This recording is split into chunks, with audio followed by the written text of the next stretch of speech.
welcome to Paperback Flicks. Welcome back. We are starting season 3. Oh, if I can figure out how to do 3 fingers. Yeah, season 3. Paperback Flicks. I'm Rae Davidson, and I remembered to introduce myself. And I'm Ruth Craddock. And here we go. We are doing Sword in the Stone. It's the first part of the Once and Future King, which is the King Arthur story. But we were not going to get all the way through the Once and Future King because that's crazy. So I did read the whole thing. Oh, you did way better than me then. Yeah, it was like on Audible, like 33 hours or something. Like I was like, okay, it was terribly interesting. Yeah. But yeah, like I don't know if there is a movie out there that covers all that.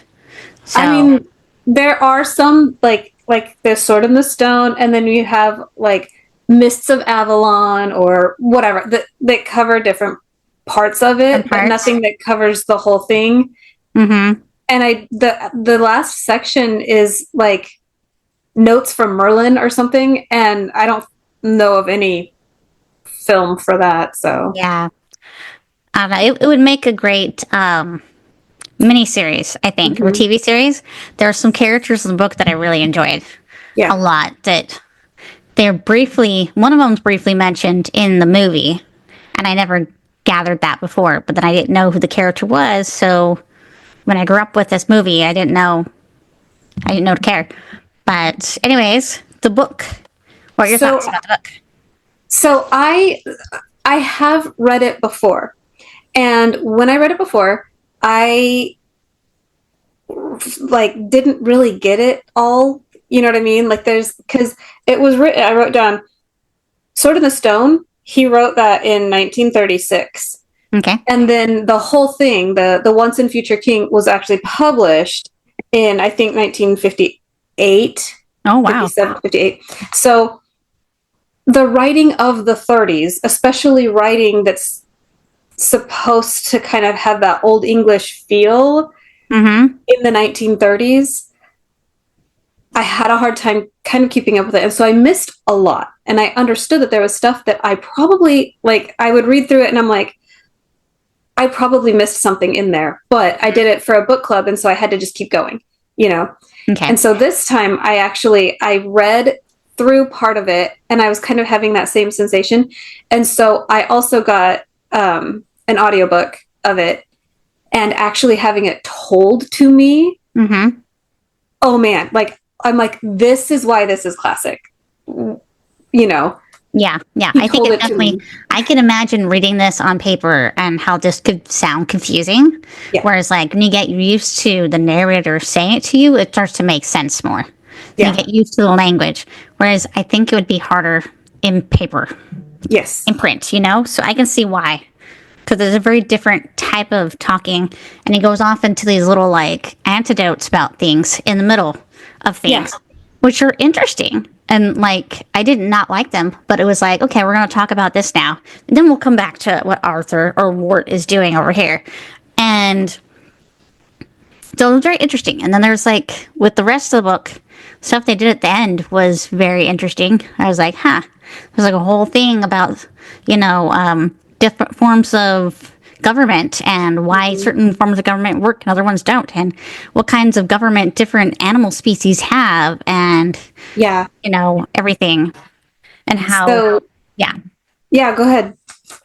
But it was talking about how only humans have capitalism, and Merlin was defending capitalism to this, like, committee of animals that made up all the animals that Arthur had met when he was a kid. And this is when he's like an old man, and it's like the end of his life, and he got whisked away from the war to come and have a little meeting with these guys. They felt like they hadn't quite, like, given him enough education about the different animals and to help him be a better king. So then they let him be an ant for a little bit, and then he was a duck for a little bit. Or a goose. Anyways. A goose, yeah. Goose. And I found that all terribly interesting, but it was an interesting throwback to what the way the beginning of the book is. The beginning of the book has a certain whimsy. Right. And is very interesting, and there's some really lovable characters. Like, I love Pelennor and his questing beast, and like the what? And, like, says what at the end of everything, and he's such a funny character. And I would have loved to seen that portrayed in a show somewhere. That character. I mean, Pelennor is in the movie, but he's kind of he's very minor, and he's not Pelennor. That was actually something I was like, we could talk forever about the book, and I would like to. The movie, I loved the movie growing up. There's not a ton to talk about it. You know what I mean? Yeah. Like, we could talk about the differences. I mean, I do understand why somebody read this book and said, oh my gosh, this first part would make such a great kids movie. Right. It'd be so much fun. Yeah, let's not kill Madam Mim, because that's too dark for a kids movie, but we'll make her really sick. But doing all the things where he's turned into an animal, I can totally see how someone read this and said, this is movie potential. Yeah. Because it's very whimsical, it's very fun, and I mean, I like how they kind of condensed that whole section in the movie. Of course, I did grow up with the cartoon, so I wonder if I would still like it as much if I had read the book first. Right. See, that's what I ran into. I grew up with the movie. I loved the movie. It was one of my, like, when everybody else was super into Disney princesses, I was okay with them. I like Disney princesses, but man, Sword in the Stone, like, that was it. That was one of my very favorites. And Robin Hood. Like, those were my favorite of the animated. Those are really good ones. And there's a lot of humor in this story. Yeah. All animal humor. So I love the addition of the random wolf from the very beginning when he goes into the forest, and like the wolf's trying so hard to get him, and like nothing works out. And I love that he comes back in when he becomes a bird. Yeah. And it's like, oh, there he is again. And that's pretty funny. Yeah. Well, I loved it, but now after reading the book and having it read to me, I feel like they kind of stripped away all of its meaning. Like you said, they were like, this would make a great kids movie, but we're not going to preach to them about forms of government, so let's just make it fun, you know? Like, what is he really teaching him? It seems like when you're watching the movie, it's like somehow he's educating them through different experiences with animals, but you don't quite get what it is he's trying to teach them exactly. Right. Like, when you've read the whole book and you understand that all of that was to try to teach him about the different ways of life of different animals and to help educate him to find the best way to govern the human race. Right. With the knowledge and like the wisdom of animals, then it makes sense. Then suddenly you're like, oh, I see why he would have him be a bird, or why he would have him be a fish, or why he was a falcon for one night. Yeah, he was a merlin. A merlin, yeah.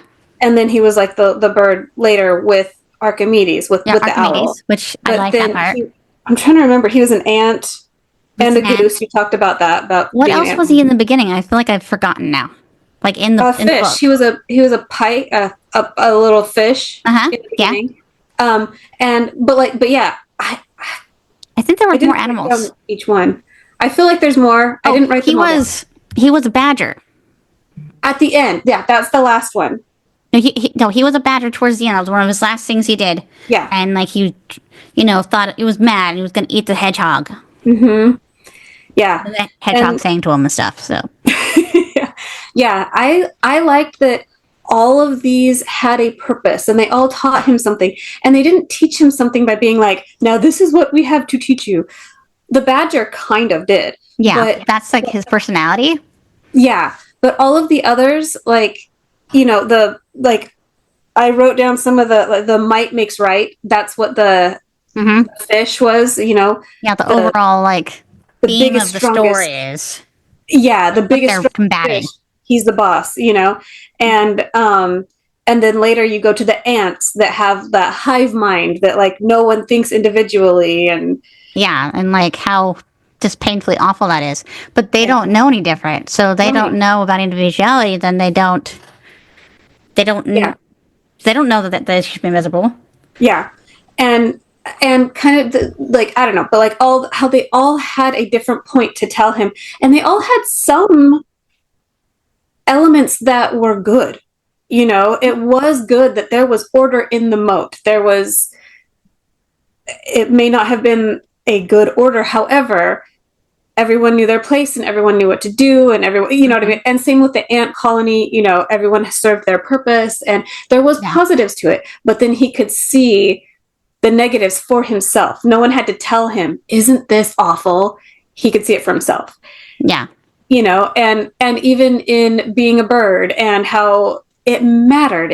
When he was a Merlin, it mattered that he was in this military position, and you can't just... You had to be in the mindset of those type of animals and like how those animals would behave. So he had to try to behave like one of those animals. Like some of them, he could tell them, oh, I'm really a boy or whatever. But other ones, he had to be like, I have to be an ant. If like I told him for a second that I don't belong here, to kill me. Yeah. So like that was interesting. My brain. I had something to say and I completely forgot what it was. But yeah, I thought it was really interesting that like when you don't know where it's going, you'd be like, why is he learning all these things? But okay, so some of the things they did in the books that they didn't do in the movie, or they're different from the movie. So Kay isn't a big bully in the book. I like Kay in the book. Yeah, Kay wasn't so bad. Yeah, he was kind of a jerk, but he like you could understand him. But he wasn't like it was more like a brother, but like, you know, a half brother, like cousin person than like this angry, mean, you know, whatever. And I liked they had an interesting relationship because Kay was the son of Sir Hector. But like they still had kind of a brotherly like relationship, and so I liked that in the book. I do appreciate why they changed it for the movie, because when you're going to contend something down, you kind of need clear bad guys. Yeah, and making Kay kind of a jerk makes it simple. Easy. Yeah. So the book, The Sword and the Stone, it takes place over the course of you essentially get about a year. You get like 3 seasons ish of like almost daily learning, and then it's like for the next 6 years it went along like this, and then you get the Badger story that goes immediately into going to London, having the tournament, Sword in the Stone, right? Like so there's a 6-year kind of gap in there, and I like that they show like over those 6 years, Kay became something of a different person, because that's what happens when you grow up. And so did Arthur. And Arthur's learning got different. Like his experience with the Badger was totally different from his experience when he was a 12-year-old boy and being a bird, you know, like... Yeah. Wasn't he a snake at one point too? Was he a snake? Not in The Sword and the Stone. Like, so he talks to T. Matrix, the snake, at one point, but like, was he a snake or was he a different animal? Do you remember that part? I don't remember. Yeah, I don't remember what he was, but he met the snake, he met the badger.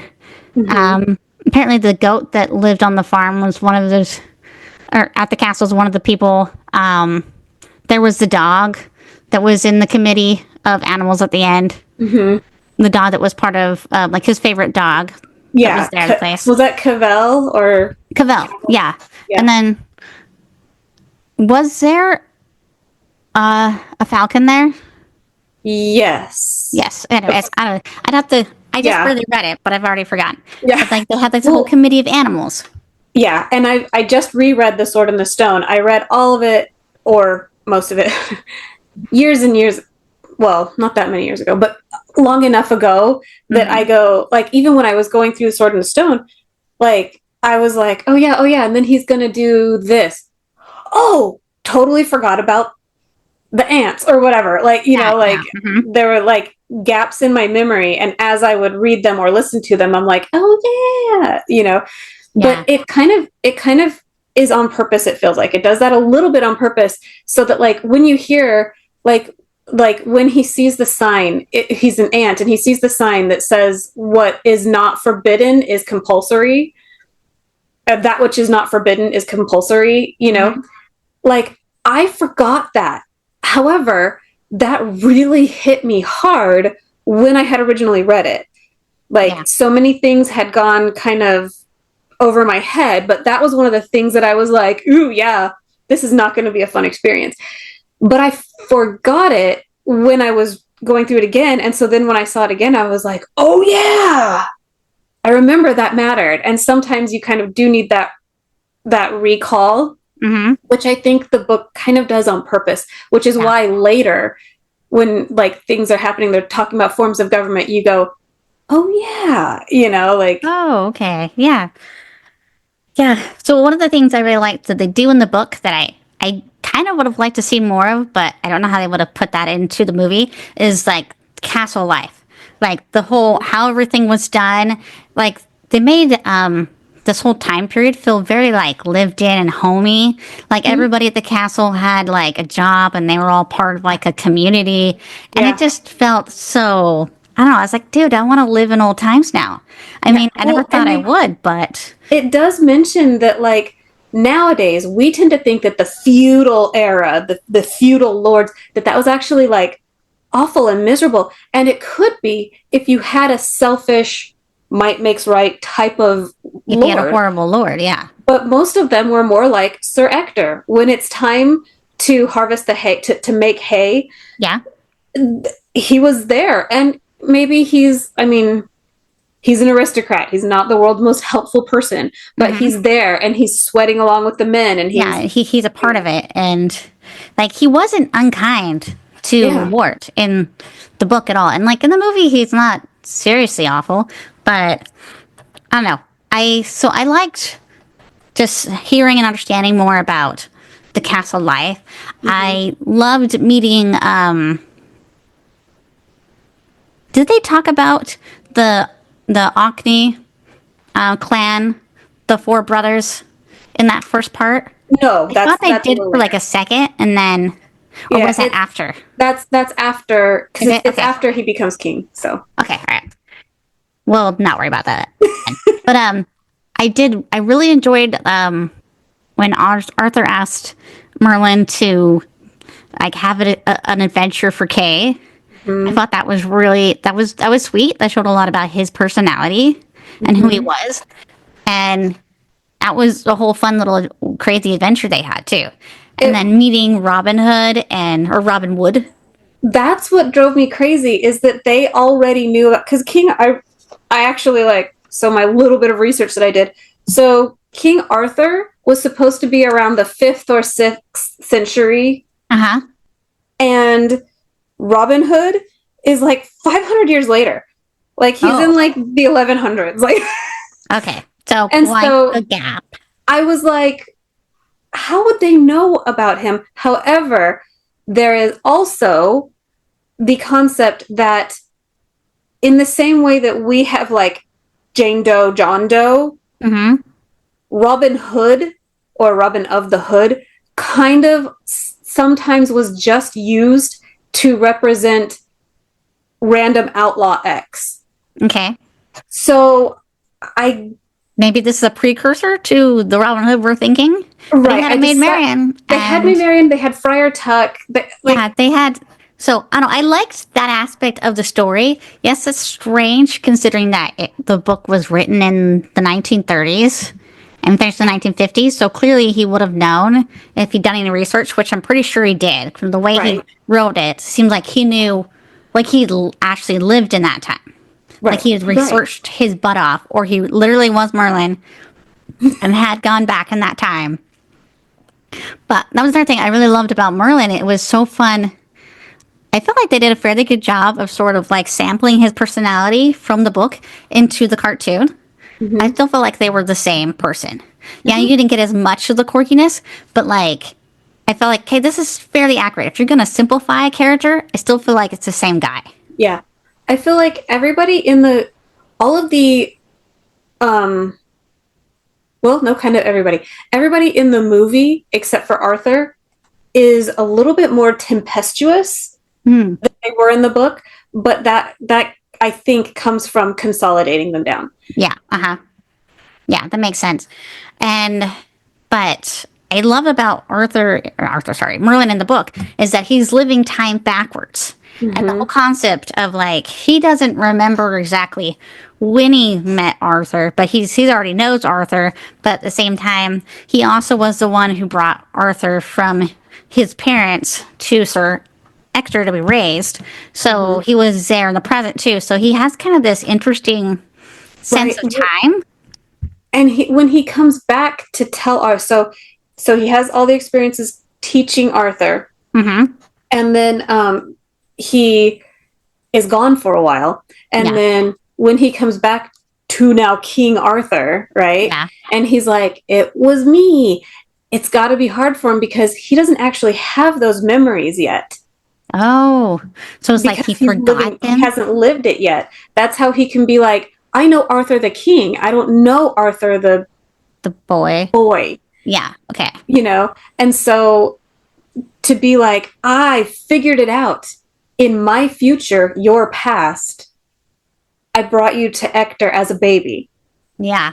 You know, and son of Uther would never have had those experiences and never have had the opportunity to be tutored by Merlin. Yeah. And he wouldn't have had that regular everyday person upbringing that he had because he grew up as kind of like a servant, but like not quite a servant and not quite a member of the family. Like he had a very interesting like perspective of how everything worked. You got to see how it worked from a lower class person. You got to see what it was like from somebody who was kind of part of the family. So like his experience already up until he met Merlin was already an education unto himself. Yeah. And it's very interesting for a future king. Right. For somebody that comes from that humble situation, be like, oh, I've already lived this situation. I already know what it's like for the servants. I know what it's like for all these people that make all these things possible for everything else to run. So he already has a little guy in mind. And so I thought that was really interesting. And then they bring in all the animal teachings. And I don't know, it's just fun in general, but once you read the whole book, you understand that there's a point to all that. That they was actually doing something with that. That it wasn't just, I don't know, randomly just turning into animals just because. Right. You know, like you got where it was going. Another thing that was in the book that they don't do in the movie is when he went to the churchyard to get the sword. So first thing that I liked is that he wasn't in the room when they were talking about the sword and the stone. About the whole miracle in the book. And, like, he had no idea. He knew nothing about it at all. So, like, he doesn't think twice about going over to get the sword out of the stone. But, like, when he was there and he was having a hard time getting it, he saw, like, all his animal friends kind of appear to him and helped give him the strength and the power to do it. Yeah. And I really liked that. I was like, oh, that would have been really cool. But then we would have had to have that deeper relationship with all those animals than we did in the movie. So... I mean, yeah, I still like they had the, and like the choir of angels and the light and everything. Yeah. But that was cool in the book to be like, these animals were all there for him. And what's interesting is that he had a menagerie when he became a king. He brought a bunch of animals to his castle because he now really appreciated animals. And right, because those are his people. I liked that it was put into a musical. Some stories I feel like don't, like, you kind of cheapen it by putting it in a musical, but I feel like that's Merlin's way. And there are songs in the book. And they didn't just put those songs into the movie because that would have been super boring. Yeah. For the modern child. But they did give it that extra bit of whimsy, especially Merlin, like you said, like, because I saw him as cantankerous in the movie, which he wasn't supposed to necessarily be. However, putting the musical and the especially when he's packing up and that was fun. Like just, and we used to sing, we still sing all the time the moat song, the to and fro. That's what makes the world go round. Like, that's a thing that we sing all the time. And anytime my kids will do something, like, they didn't even know the movie. We watched it when they were, not even all of them were born, when a couple of them were around and they were really little. And then we watched it again for this. And so I was like, oh man, I've been doing you wrong. You haven't even seen this movie. Time. But they all know the song though, because we will do that every time. They're like, oh, it's raining again. And we're like, if you have sunshine, you gotta have rain. If you're gonna have day, you gotta have night. Like we do that already. So I'm like, so there are lessons to be learned in this movie that you can take away from it, and it's done in a way that is like clever and funny, and you keep it with you. Mm-hmm. So I like that they did do that. Yeah, I like their songs. They're definitely an element of what was already in the story, so you don't really lose like the presence of like the meanings there. I also like that they're catchy and fun. They're not like, I don't know.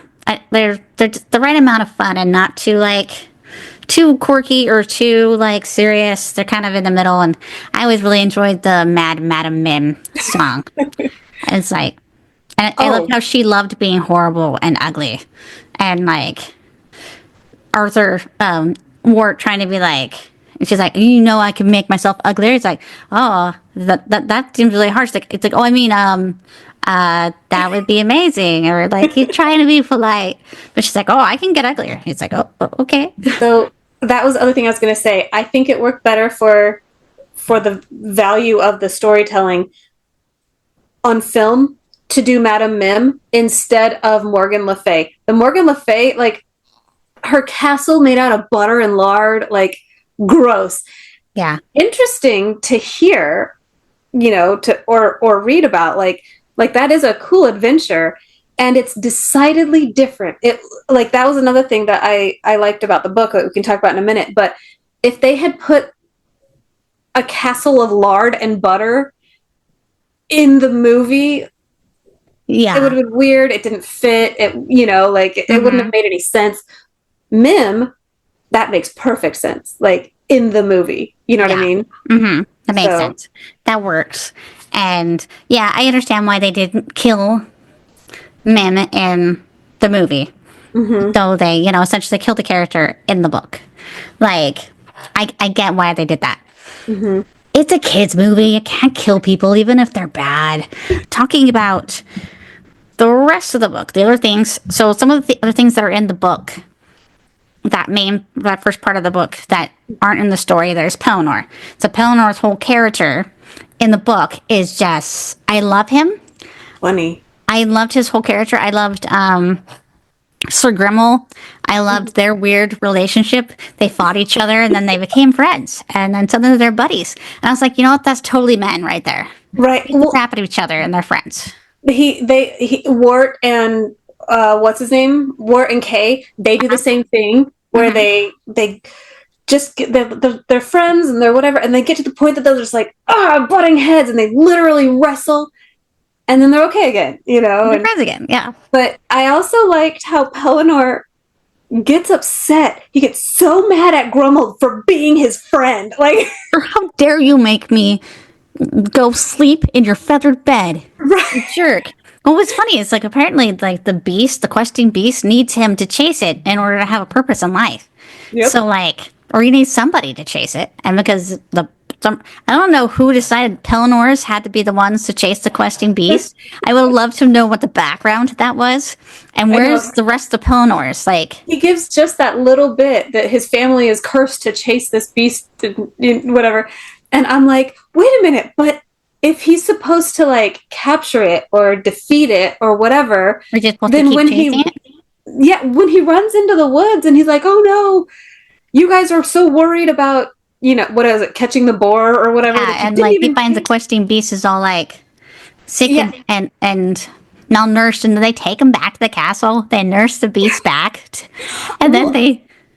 Yeah, I wanted to be like, you defeated it, you did it. But like, I guess that wasn't the point. The point, right? It was like some kind of weird symbiotic relationship where he was supposed to keep chasing him, and when he stopped chasing him, like the beast was like, "What are you doing? Yeah, my whole purpose is to run from you." I thought that was so funny.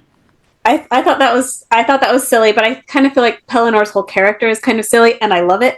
But then I was thinking about it, and like, the Storm Chasers or whatever, like they had a guy that he did a show. He did one of the TV shows about like the reality TVs about storm chasing, and then they caught this like massive.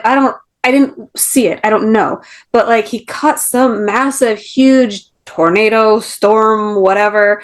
And he was like, oh my gosh, that was the most amazing thing. And then he couldn't like match that level again. And he ended up committing suicide. Because his life was just meaningless now.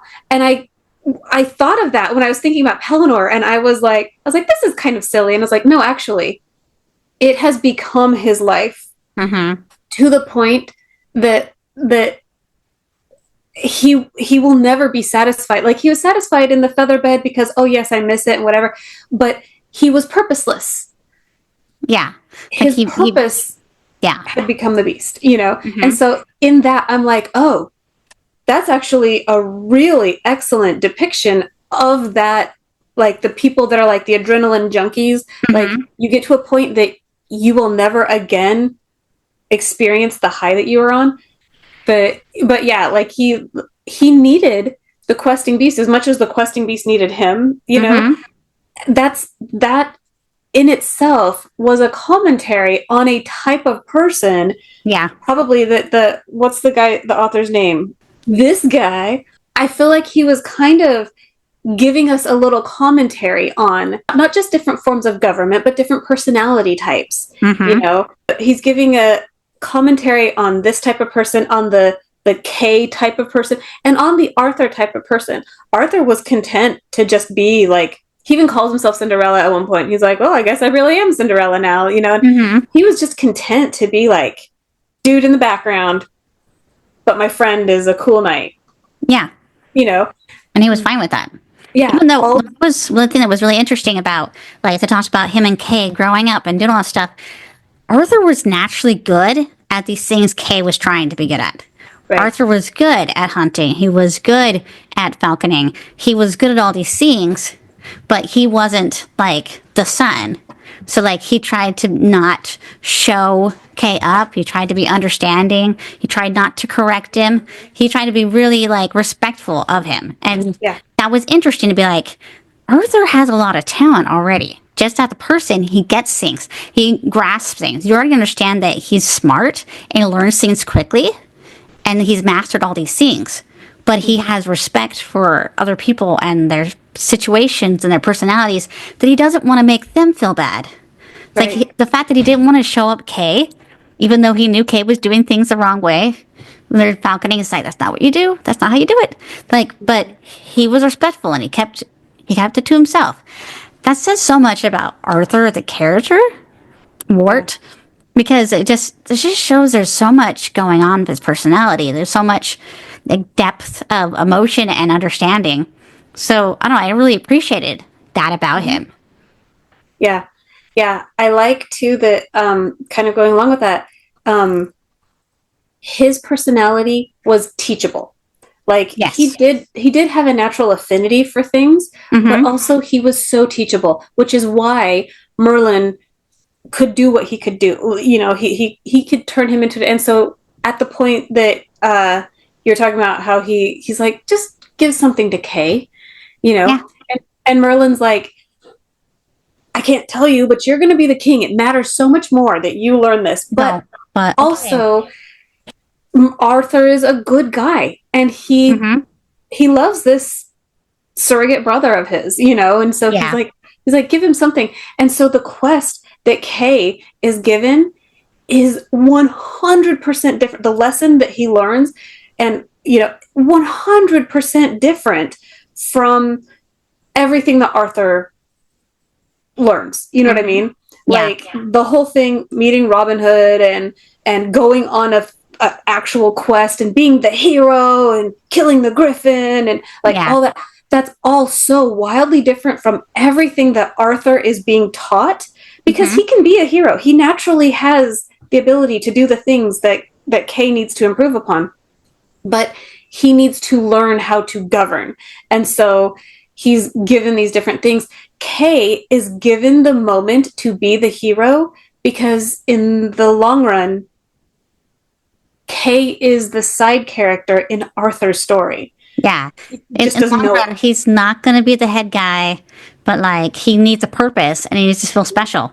And so I liked it in the book. He makes him kind of like the head of his armies or something. Like he gave Kay like an important job, but his personality didn't change. He was still kind of a butthead. And so we still had other knights had to kind of deal with fixing his problems. Like Lancelot had to kind of fix his problems, like, you know, smooth over whatever issues that Kay had caused because he had no manners. So I do like that even when he became king and Arthur didn't really want to be king, but he's like, oh, okay, I guess this is what's supposed to happen.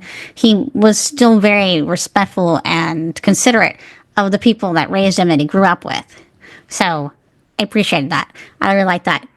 His personality stayed. So a couple of things I want to talk about the book that are not Sword in the Stone parts. So I do like how Pellinor, later in the story, he falls in love with this woman when they're out questing about, and he meets this older daughter, like spinster daughter of some king or whatever, and he falls in love with her, and she totally understands his whole, like, questing beast thing. She doesn't see it as silly. She comes up with ideas of better ways to do things. She's totally supportive, and he just falls in love with her. But then, like, there was a magical boat that brought them there, came back, or came in. I don't know. I guess they followed the questing beast to the original place, and then a magic boat showed up, and they're like, well, magic boat shows up, and we're knights, we better get in. So they got in, which I think is kind of a funny idea. Right. And then it, like, ended up taking them over to I guess, essentially Scotland, to like where the Orkney crew clan and Morin Le Fay and the Cromwell people all lived. And they came there, and then they were there to help them and be around them. And then, but Pellinor was all miserable because now he wasn't with his beloved that he was, you know, engaged to marry, and he was just so sad and he couldn't get over it. And so then Sir Grummel and I forget his name, but he's the black friend of Robin Wood. Oh, yeah. What was his name? I want to see, Pelliniphides, something like that. I can't remember now. But yeah, he's when you meet Robin, he introduces us to Robin Hood, actually. Yeah. So he's his friend, but he went off with Pellinor and Sir Grummel to go on this quest. And anyways, he's with them. But him and Grummel are so tired of watching Pellinor be sad and mopey about his love that they decide to pretend to be the questing beast, and they make this whole costume, and like they have like a front part and a back part, and they have to like figure out how to do it together. And then they try to stage this whole thing, and they're like, we saw the questing beast or whatever, we heard this thing. And so then he goes out there to find it, and like he doesn't find them, but like but the actual questing beast suddenly shows up and finds the fake questing beast and falls in love with it while they're dressed as the beast. And then Pellinor shows back up the next morning because apparently the questing beast came with his beloved to find him. And so I guess the boat went back for them, and they came to the same place. And so she showed up, and then he walks up with her, and he's all happy again because she's there. But then they're like, can you get the beast to leave us alone? And he's like, I think she's in love with you. It's a she, by the way. And it's like, oh no. I'm like, what do we do? He's like, well, I don't know what you want me to do about it. Or like, kill it. I was like, what are you talking about? Why would I going to kill it? I'm going to kill it for being in love. It was like, that was never his thing anyway. It was never about killing it. Right. It was always about like, just, you know, pursuing it. And like, it was an adventure. But now that he's like fallen in love and he's found some other purpose, he doesn't need to do it anymore. He still respects the beast, and he still cares about it, but it's no longer his purpose. He's found another purpose. And so then, like, they're able to, like, run off. They're able to distract the beast, and Sir Grimmel and the other guy run into the castle. But then the beast follows them, thinking that its beloved mate is inside the castle, and they have to try to convince it that it wasn't real. And so, like, because Pelliniphides, whatever, was able to talk the beast into understanding what was going on. He psychoanalyzed the monster, which apparently somehow understands English. It became devoted to him and then followed him the rest of his life. I'm like, okay, so it's sort of a happy ending that the questing beast still had a person to sort of chase him around, and Pellinor got to fall in love and have a life.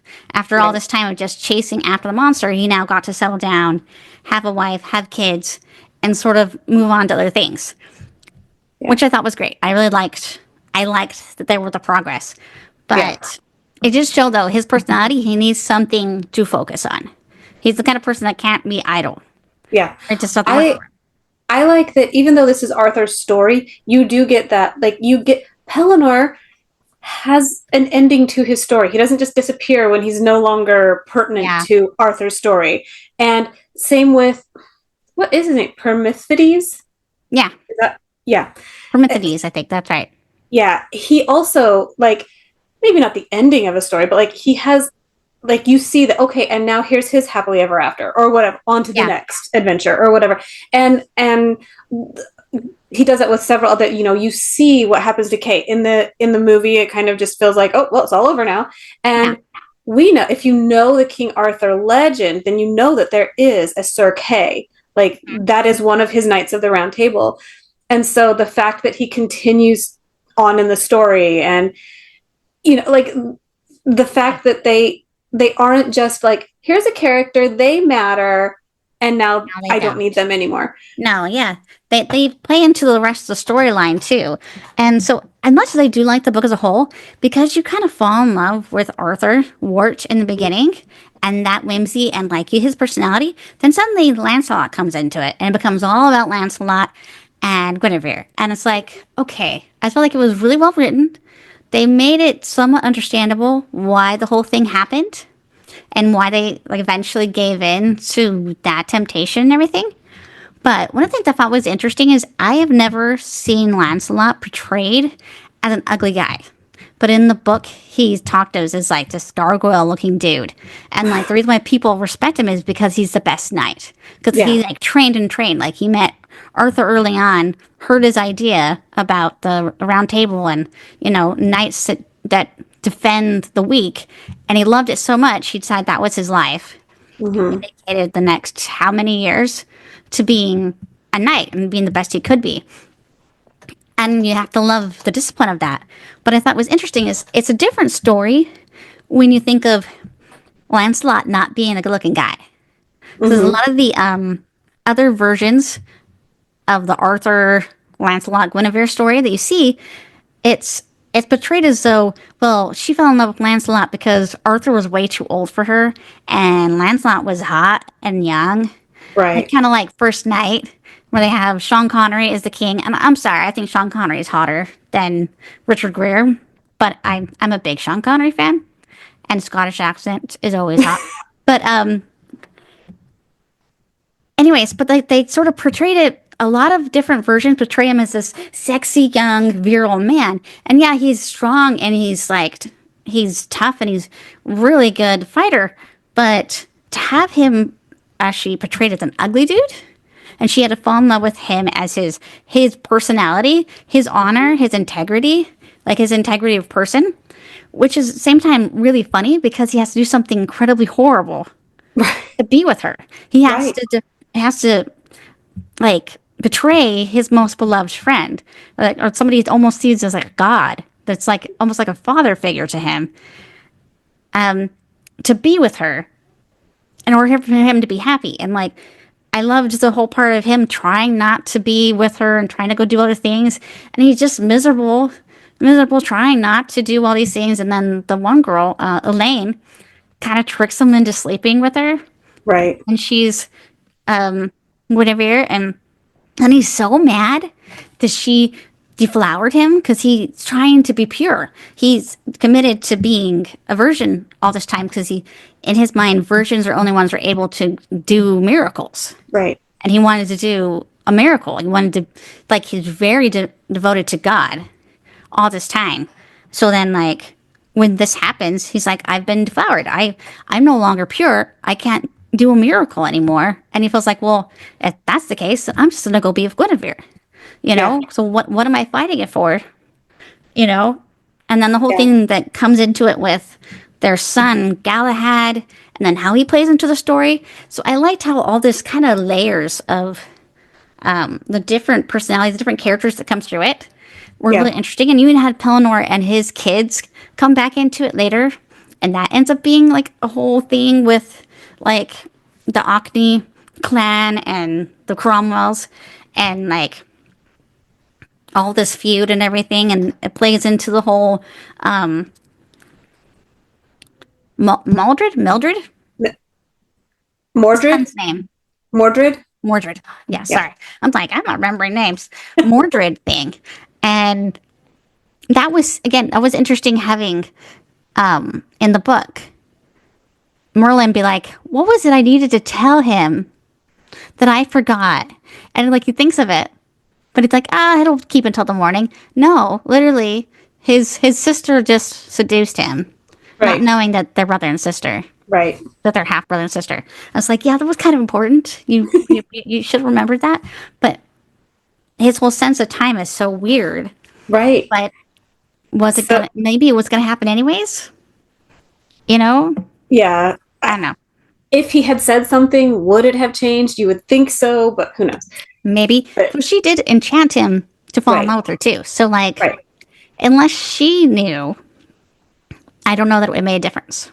Yeah. So one thing that you don't really get in The Sword in the Stone, but in these subsequent stories, I don't know if T.H. White just doesn't like women, but I feel like the woman is never the good guy. I'm kind of Pellenor's beloved. Like, Pellenor's sweetie seems like the nicest person. Again, she's also kind of silly, kind of Pelennor-esque. You know what I mean? Mm-hmm. Like, I guess even the nursemaid in The Sword in the Stone, she genuinely cares. She's like that good old hometown mama that like she's like, oh, but she's my poor boys. She's very sensitive, but she's a little bit ridiculous and kind of annoying. Like, you know what I mean? Yeah, a little. But I feel like the way that he wrote Guinevere, she's kind of Camelot. Like, so there's 3 different things that come to mind when I think of the actual story of. I don't think of that movie Arthur with lost his name, Master and Commander. Anyway, the one that tries to just make him like it sets him more in like a modern era. He's like a Roman soldier or something. Okay. I don't really consider that movie as part of the Arthur legend. However, the Sword in the Stone, Camelot, if you've ever seen Camelot, First Night, and also the Mists of Avalon. So kind of 4, but those last 3, the First Night, Mists of Avalon, and Camelot, they go through the Guinevere story, right? And they all tell it a little bit differently. Yeah. But I feel like T.H. White's version of Guinevere most closely resembles the Camelot version, where she's always kind of selfish and she kind of has this like, well, you know, I'm going to get for me. Like, I feel like that's how he wrote Guinevere. And then all of his really bad baddies, you know, Morgan Le Fay and I forget the other name. The mother of the Morgause, yeah, maybe that's it. But yeah, like I don't know. He just seems to always like women are not positive characters in this. Yeah, they're not. And I wonder if it's just that there weren't like these. Just happens to be these women that we're focusing on are bad, or it's just because there aren't a lot of female characters in the books. When you consider all the knights, the 150 knights, they're all men, and like all the other characters are men. Like the sons, the Orkney clan, Cromwell. There's 4 sons, and then you have Mordred, so another son, But then at the same time, like when you talk about the 3 sisters, the 3 Cromwell sisters, they're all like witches or something, and so they're not exactly the best people anyways. And so I wonder if it's just like if we'd met Arthur's original mother, if she would have been a good character, or is it because Arthur's meant to have a weird relationship with women? Yeah. And I don't know. And yeah, you're right though. There is a lot of negativity about women. And like, as much as I did enjoy overall the Guinevere character and how she was written, she was kind of a jerk. Yeah. She was. And what's funny though is that like, same time she's an honest jerk, if Arthur had ever asked her, she would have just told him, "Oh yeah, I'm sleeping with Lancelot." It was like, what is wrong with you? Like, so she doesn't have any honor or integrity. What? Right. So this is my thing. Why does Lancelot like her so much? But she's not, because she loves him, and he didn't think he could be loved by anybody. Well, the thing is, it's never really addressed. But what a redeeming quality that she does have, that she liked him for his person as opposed to his physical. Yeah, you know what I mean? Like, she looks past his appearance, and he's still attractive to her. She's attracted to him as a person. Right. Yeah, it's like that is such a positive in her character, and it's almost thrown away. And it actually, depending on who you talk to, can feel like because he's like, no, that's not any part of it. She almost becomes obsessed. And I've seen that in like, I've seen it in a guy that like, women don't tell me no. And so for a woman to be like, I'm not into you. Like, he's like, nope, that's it. I need her. Like he becomes infatuated with her because she said no. And I didn't necessarily see it, but it's been a while since I've actually read that far in to the story. But that was a comment that someone in the book club had made, was that it felt to them as if even loving Lancelot was not a redeeming quality in her after all, because it was actually just an infatuation with the guy that isn't into me, or he doesn't have romantic interests. He's pure and vestal and whatever. And so but at the same time, he sends like all these tributes of people that he like had made them do the right thing, and he sent them to Camelot as tributes to Guinevere, not Arthur. It's like, and who defeated you? Lancelot. And they all came and knelt before her. And it's like, that's kind of flattering that he dedicated all this to her. And was like, oh, that kind of loyalty. This guy doesn't want anybody, but he wants me, kind of a thing. It's like, apparently a lot of people had a thing for her, but she only cared about this one guy because he didn't want anybody else. Right. So, like, is it really because he's so noble and he's such a great knight, or is it because, I don't know. It's kind of a confusing story, because it's like, what is it really that brings these two together? Is it just the forbidden? Is it just the fact that they both love the same person? They both love Arthur, but, like, at the same time, he's more of like a father to both of them than an equal. Like, what is it? It's like, I don't know. Yeah, it's a strange story, and like it's sad, but like, at the same time, like, you kind of feel for everybody in that circle, that love triangle. Yeah, but it's like, you feel horrible for Lancelot because this really isn't who he is. It's against who he is. So then he goes through this whole like being holy thing for the Holy Grail. He's like, he comes back going, I can't. I've gone through this quest. I went through this quest with my son, with Galahad, to go find the Holy Grail. I was able to go and find it. I didn't get to go and get it, but I got to be there. And it's like, now I'm doing the good. I am pure again. It's like I've been cleansed of all my sins, and I'm not going back. And so like, he's trying to be good, but I don't know, where was I going with that? I don't know. Anyways, I had a point. I lost it somewhere. Yeah, I don't know if this was the point, but I liked that just like, kind of like I was saying earlier, but every character is commentary on a type of being, or on a life track, kind of, you know what I mean? Like, because there are those that are so over the top, like, I will never stray. And then what happens when you do? Because guess what? You're human, and you're going to fail. And those who are so rigid, like that's something that I I remember from my youth, but the more rigid you are, and the less you can bend, the more likely you are to break. Because if you can bend, then you can be like, I'm not perfect, but I can improve. You forgive yourself, and like you give yourself some wiggle room. You can stay on a closer to a straight path than if you're like, I gotta do this, and then once you make one mistake or whoop, that's it, that's done.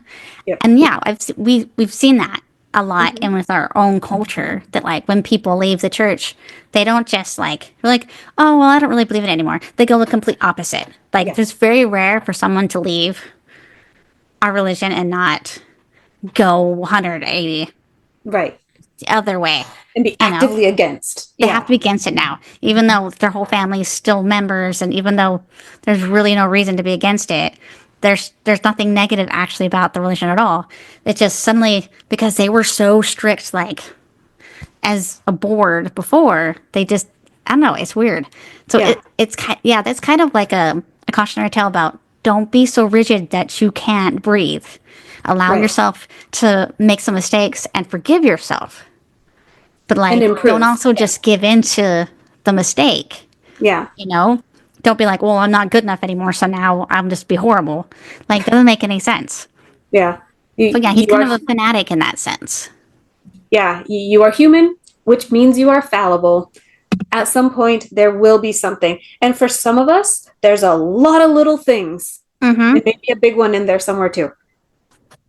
But if you don't allow yourself, and that doesn't mean like never be like, it's not worth it, you know, who cares about purity? Who cares about, you know, straight and narrow path? Like, look what following that gets you. Well, no, that's not what is being said, because there are a lot, like Arthur just has that innate goodness, like we were talking about.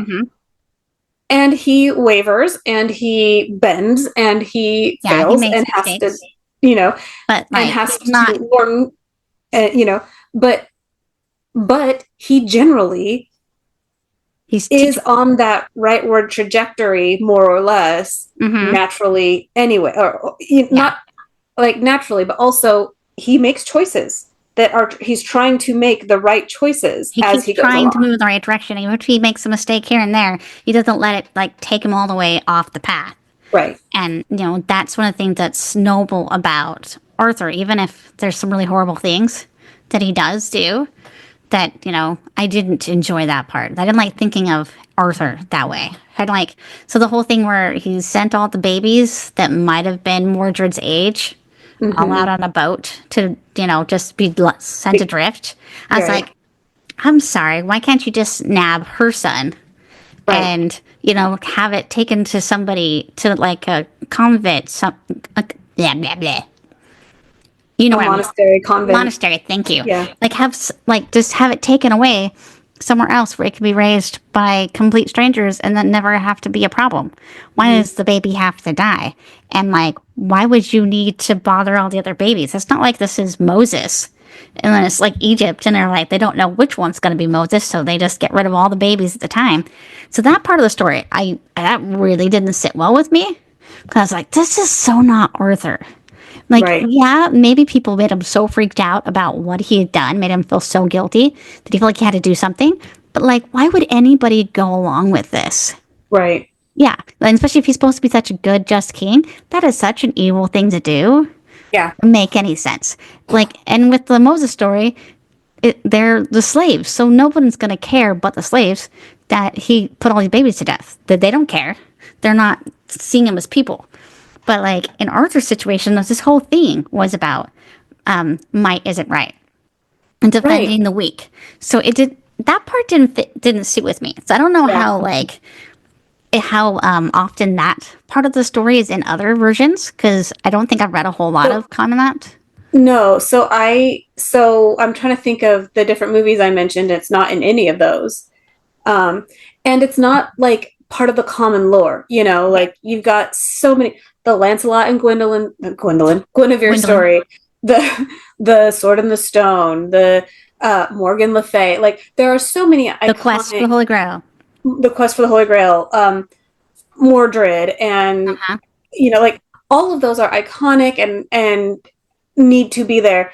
The concept of, killing or all the babies that were going to be born around the same time. That doesn't make any sense at all. No, and he knows who's going to have the baby. He knows where she lives.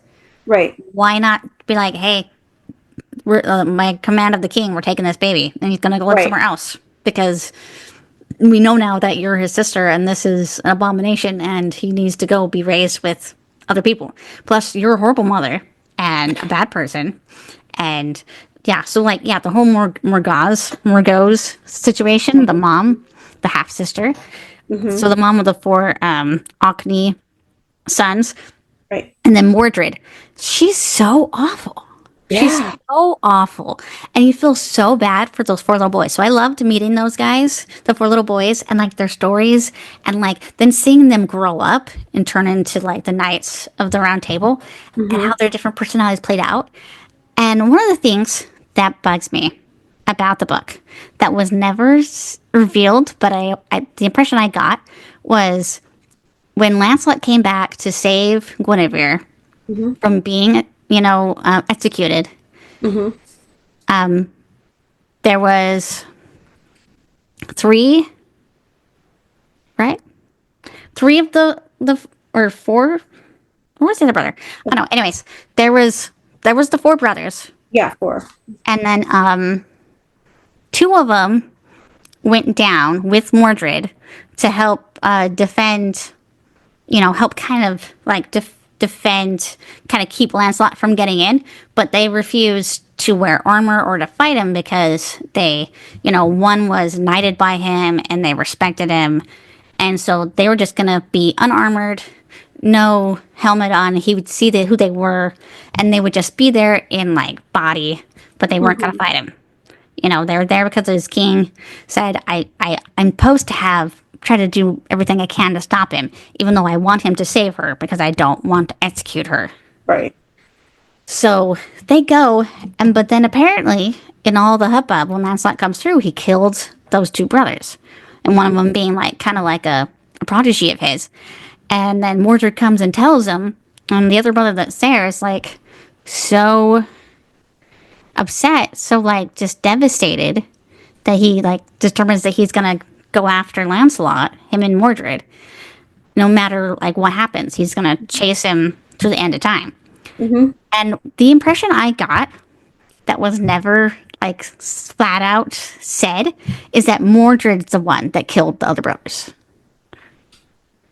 That Lancelot didn't do it because Lancelot doesn't remember doing it, and like they weren't disguised. He would have known who they were. I don't think he did. Yeah, you're right. He was that careless because he was never careless before.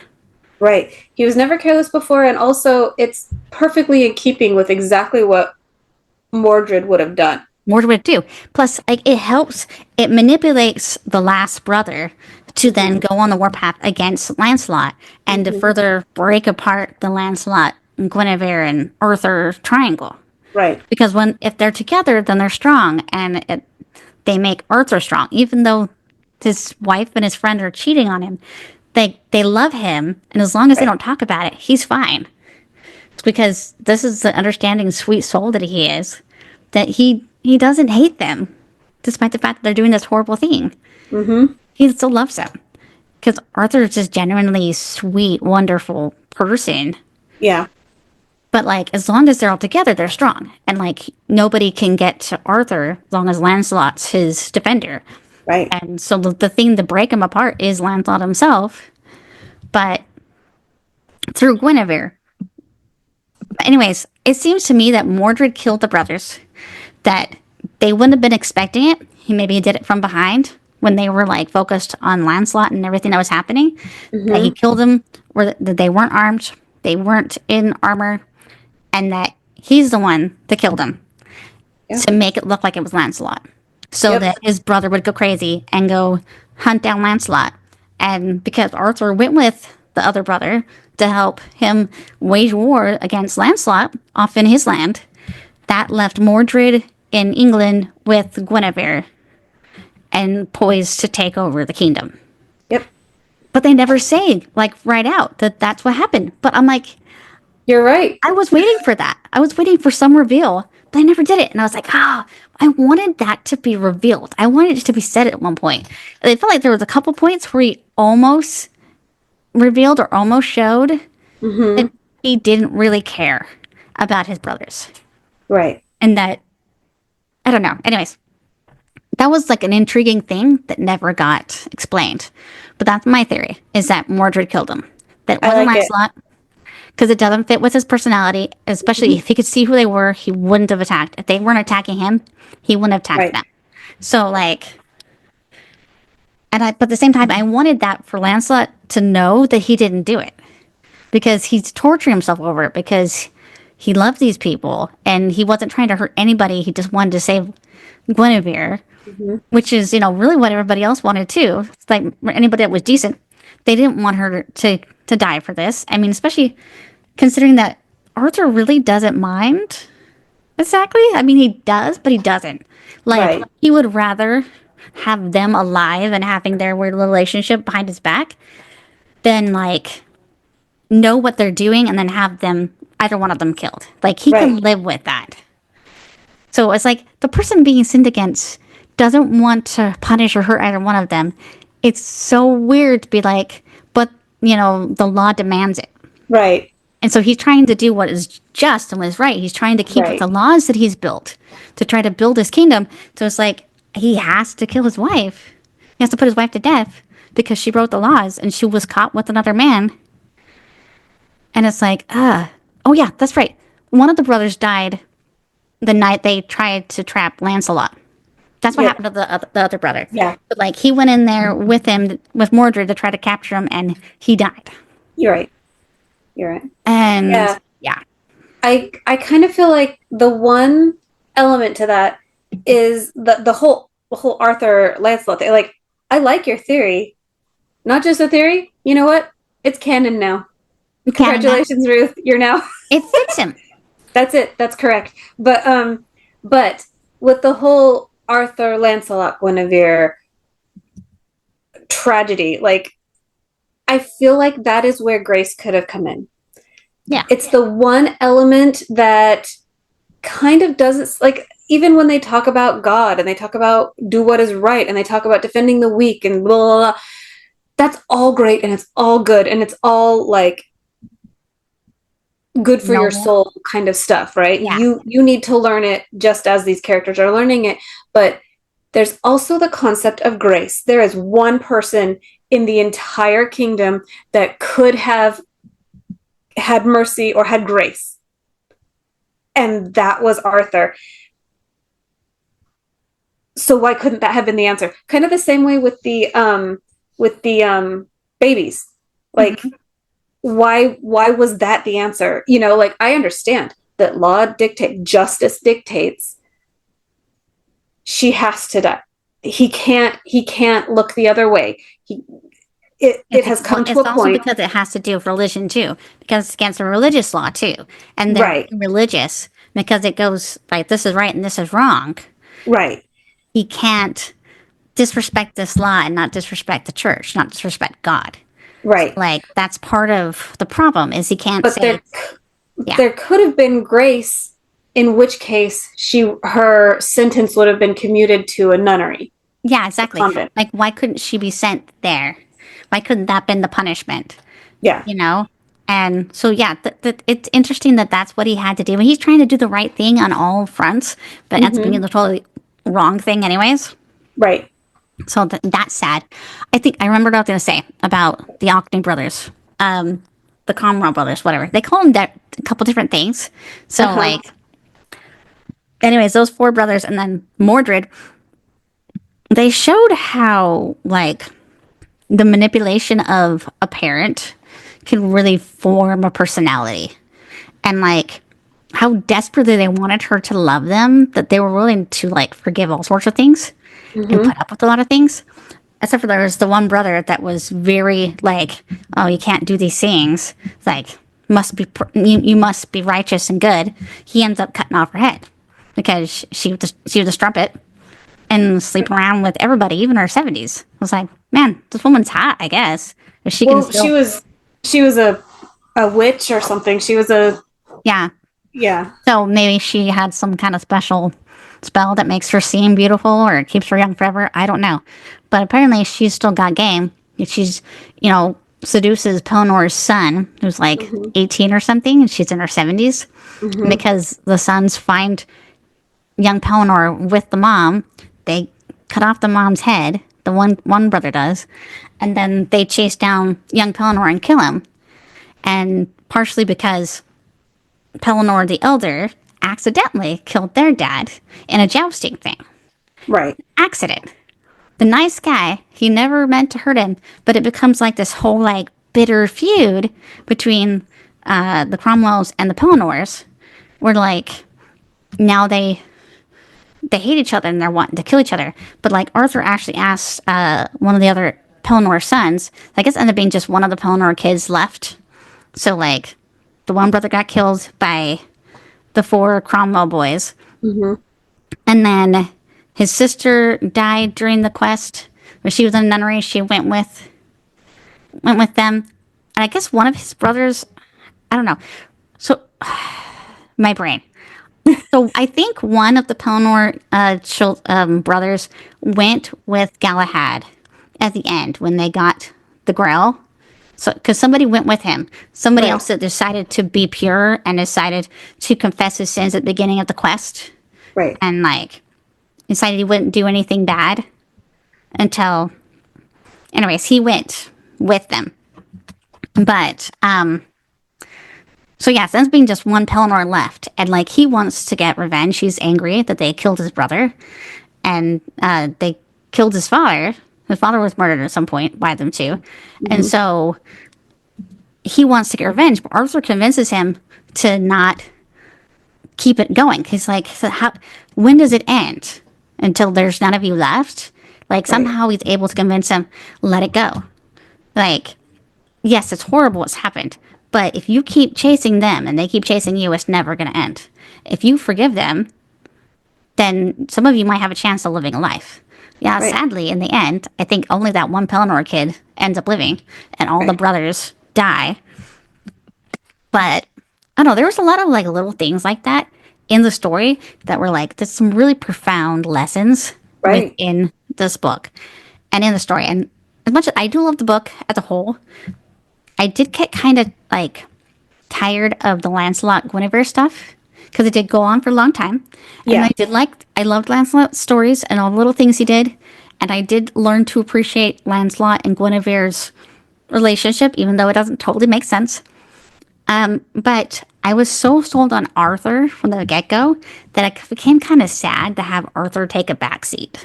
Yeah. And be less, like, he was still there. He was still a part of the story, but he wasn't as important. And that was hard because I really fell in love with Arthur in the beginning of the book. Yeah. But I did enjoy that he came kind of back into focus at the end. Right. Yeah. But then I feel sad for him because he kind of, like, when he was a duck at the end, he fell in love with the duck. And he fell in love with how easy and uncomplicated that life was. And because he's realizing he's never had a normal life. He didn't get to just have a regular life because he suddenly had to become king. Yeah. He thought he was going to have a normal life, and then suddenly he's king. And he had this responsibility to help shape the rest of the world and to change the way things were going to be, to invite justice into the world, to create laws, create the whole justice system. And because he had such a noble cause, he didn't get to live a regular life. And so for that little time that he's living with the ducks, he's like, this is great. This is great. They don't have war. They don't even understand the concept of killing each other. Is that what you're talking about? The goose, yeah. Sorry, yeah. The goose. Yeah. Like, they're so chill. They're even chill with other, like, breeds of birds. They don't even... The concept of killing each other was so alien to them that, like, it offended the goose when he said something about it. She was like, what are you talking about? Why would anybody ever do that? But, like... And he actually, like, learned to love her and was like, I'm going to settle down and be a goose the rest of my life. I'm going to live the rest of my days this way. And then they take him out and they bring him back to the present. They're like, okay, so what did you learn from the goose? And he's like, happiness. You're such a jerk. Can I just go back? I found somebody nice. I'm going to go live my life as a goose. I'm totally happy with doing that. So what's sad about this whole thing, like he gets pulled away from the goose part and like goes back to the committee of animals and Merlin. And they're like, so what'd you learn? What can you take back to humanity when you go back? And he's, eventually he's really upset at first. And then he goes out with the badger, I think. Or was it somebody else? He went out with one of the animals and like just walked around at night and saw his kingdom. And he's like, this is what I'm doing it for. It's for all these people. And then he comes back. He's like, okay, I'm ready to go back and, solve this war and solve these problems. And the solution was to give Mordred half the kingdom. And like Mordred gets half the kingdom, he gets their half. If that's gonna stop the war and save everybody, he's willing to do that. But then he ends up dying during like the peace talks because there was a snake and somebody pulled their sword to kill the snake, and the other, like, both sides saw this and saw it as like an aggression, as though it was like a trick and they were gonna kill Arthur or something. And so then they all converge, and Arthur and Mordred apparently both die in the process of this whole thing. So it's like this sad, ridiculous ending, and it's like, but he just had a second ago, like the night before, he had the moment to have joy and happiness. And it's like, did he really have to come back for that? Right. I mean, could he have sent him a letter and said, hey, you get half of the kingdom. I'm going to go be a goose. See you later. Like, I don't know. Well, it kind of makes me think of that. So way back in the Sword in the Stone, one of the parables, I think maybe the only parable that Merlin just tells him is actually when he's asking, why can't Kay have an adventure? Why can't you turn Kay into an animal? And he tells the parable of, is it Elijah or Elias? It's one of the prophets and a rabbi. Oh yeah.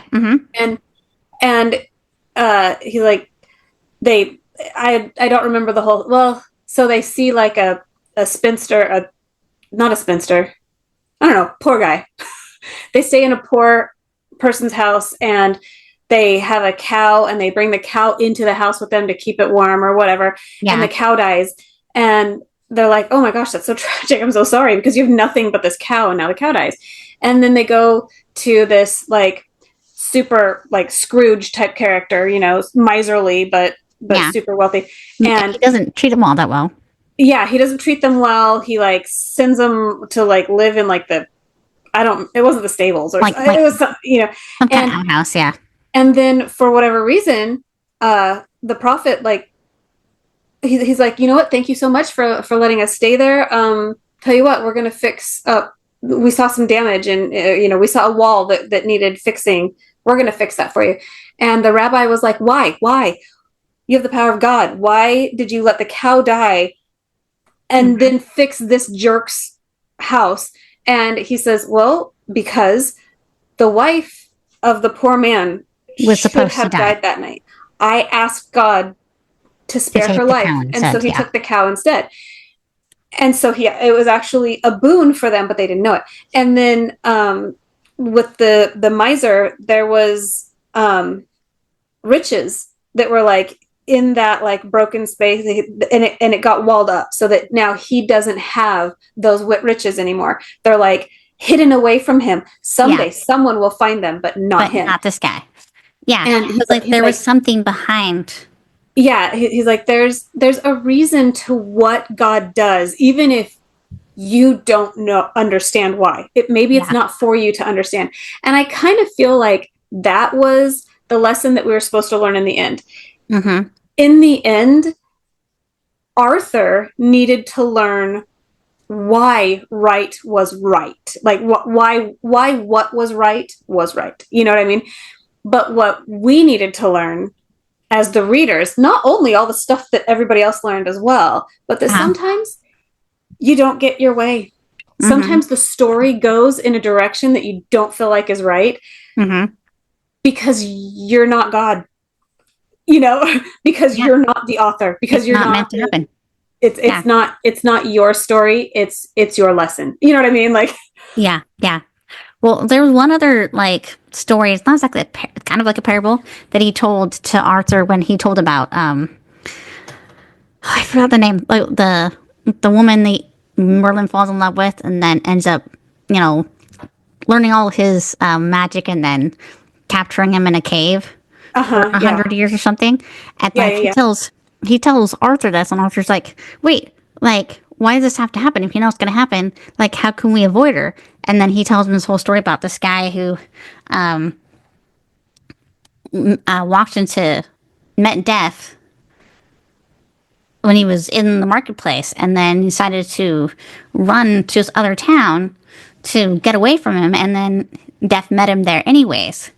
And he's like, "I just saw you the other day." He's like, "How are you here?" He's like, "Well, I was supposed to come and kill you here. So that's tonight. This is why I was so surprised to see you yesterday in a different place." So it was like he couldn't have outrun death either way. So he was saying is like he couldn't not end up in this relationship with this woman who was going to end up capturing him and imprisoning him for 100 years. And at the same time, he's like, I might like having a break, 100 years off. Like, it's not that big a deal. Plus, he really doted on her. He really fell in love with her for whatever reason, even though she's a bad person. So, like, it wasn't all negative, but he was like, you can't always avoid things, even when you do know they're going to happen. So, like, it kind of comes back to, like, if he had known about Mordred and what was going to happen with Mordred, if he had known that she was his half-sister, would it have not happened? Or was it always meant to be? Was Mordred always supposed to happen? Right. Because there had to be something to break everything apart. There had to be... Well, and if not Mordred, what other thing would it have been? Yeah, like what else would have come into play to I feel like end up breaking that apart? Yeah, I feel like we do that kind of in our own life. Like, of course, we try to avoid the evil or resolve problems before they're too big or whatever. But there are some things that I'm like, kind of like the wife's life being saved for the cow, like in exchange for the cow, or, as it had death. The story, like, maybe did Death go to the market to be like, you know what? I'm not going to kill this guy. Oh crap, there he is. Oh, there's the guy. I better go to where I was supposed to be. He's not there, and now he is. Yeah. So it's essentially like you can't. Some things you can't outrun. You can't predict. Yeah. Even if you think you can, it's not going to change anything because certain things are still going to happen. You still have to learn or experience. Yeah, and when you look back and you say, "Oh, why? But for that, my life would have been better." Well, maybe it would have been far worse, and you don't even know. Maybe instead of Mordred, you got somebody worse, or something else. Yeah, exactly. Something else. Yeah. So you don't know what God has in store for you. All you can do is be the best yourself. Yeah, do the best you can. Anyways, it's a very interesting book. Yes, it's extremely long. I would definitely recommend you've got to listen to it on audiobook because it does make it easier to understand. Plus, it makes it more bearable to read something that long. I've read a lot of long books, but I'm pretty sure if you're looking at this sucker in physical person, it might daunt you. And like I said, it's a hard read, not because of the subject, but because of the language style. Yeah. It's just I struggled. I love old stuff. Yeah. And I struggled. And so I switched to audiobook. I was gonna ask, do you know who it was that was the reader of your audiobook? Okay, let me check. 1 second, let me open my Audible. That's right. Well, so on the one that I listened to, it was Alexander Scoresby. This is Audible. No, don't play. Sorry. We're just going to sorry. It's like do. Okay. Neville Jason? Okay. Neville Jason is who did mine. I don't know that one. I had the one that I listened to was Alexander Scoresby, and I love his voice. I love his voice. I can almost guarantee he died. He might have died before we were born. I don't know.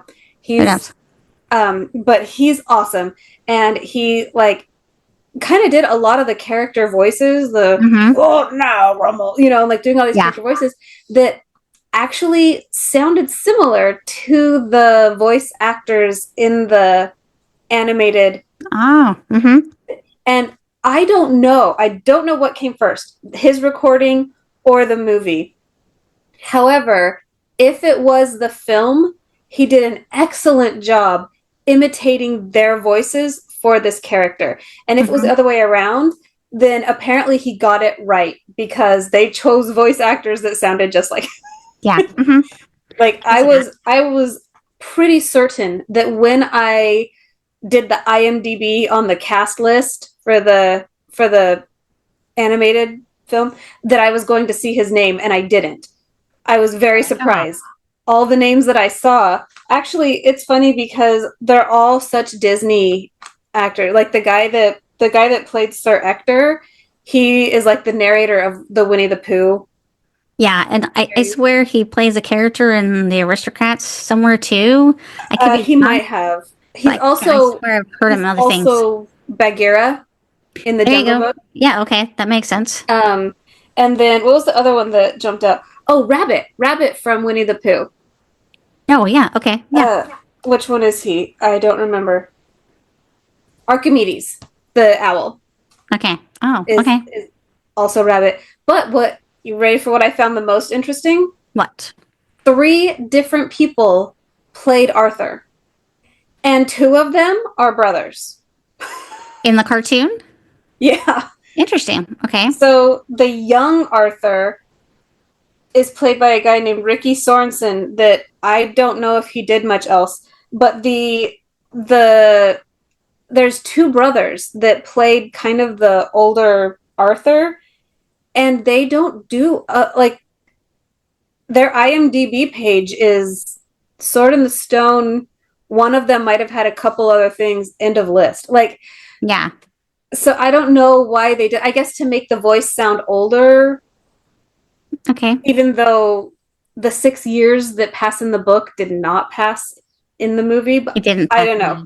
Yeah. It was just kind of odd. I was like, why do we have 3 different voices for this one character that doesn't sound very different? Like, yeah, like I wouldn't have known that there were 3 different people doing that voice. Yeah, it sounded consistent the whole time. Yeah, it didn't sound older at all. The right voice or the right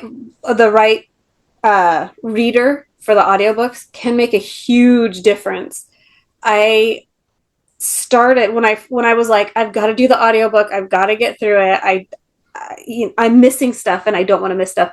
The first thing that I found was a woman reading it, and she wasn't doing a poor job, but she was kind of reading it to you as if she was reading to a class, and I was like, no, this is too long a book for this. I can't listen to that for 33 hours. Right. First of all, come on. But also it didn't have the right feel.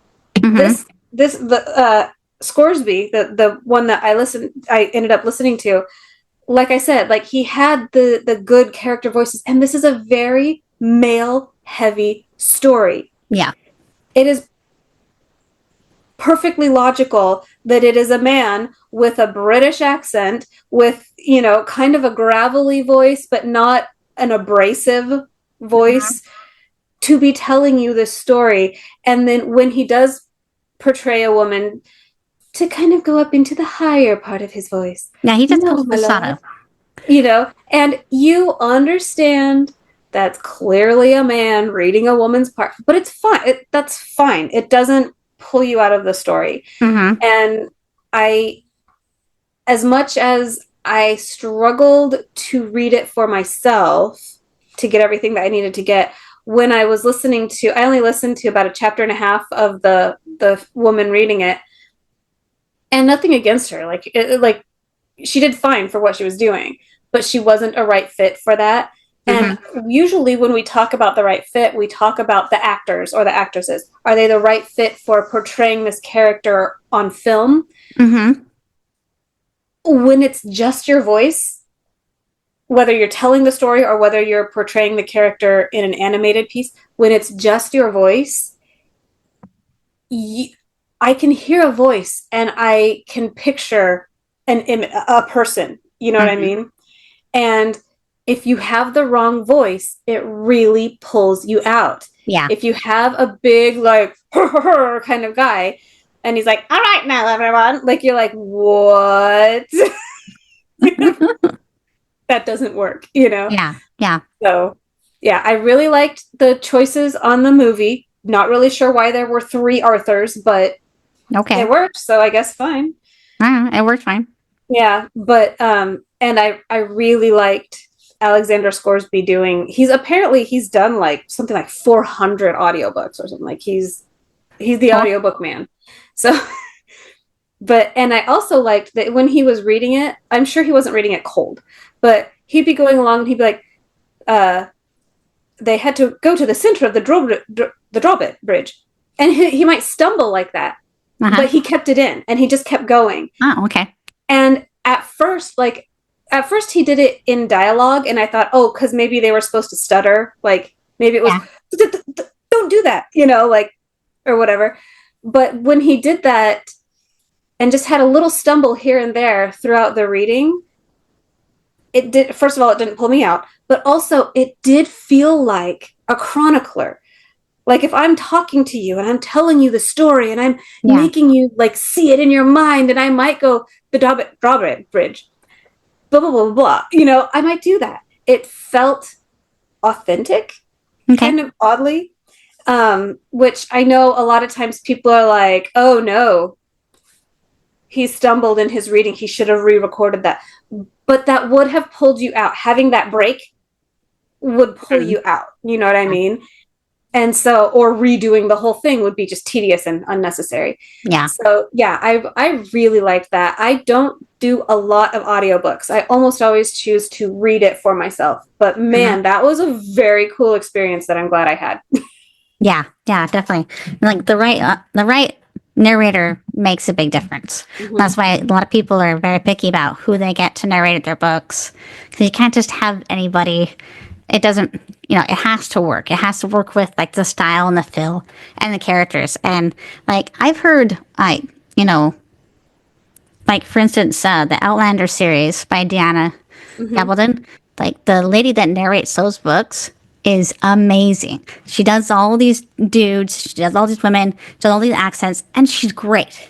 She's fantastic. So it's not that a woman can't do it just as well as a man. It's just sometimes you get the wrong person, like the wrong woman or the wrong man, who's, given the part, given the role, and you're like, that kind of kills it. But well, sometimes it doesn't. Like, I think that if it was an American accent for me, it would not have been right. If it was a woman telling this man-heavy story, it didn't feel right. You know what I mean? Yeah. That's why I say nothing against her. She did a fine job. Yeah, but it wasn't the right feel. It wasn't the right tone. And it has to make sense of the story. So, yeah, I agree. Like, narrators are important. So, anyways, is that all we have to say about Sword in the Stone? I think we're set. I mean, we could keep gabbing forever, but I think we've pretty well covered it. I think we got it all. Yeah. I still think that this book would make a really fun mini-series or TV series, at least. Oh, totally. I would like to see this whole book as a thing. But anyways, so it's my turn to pick the next thing.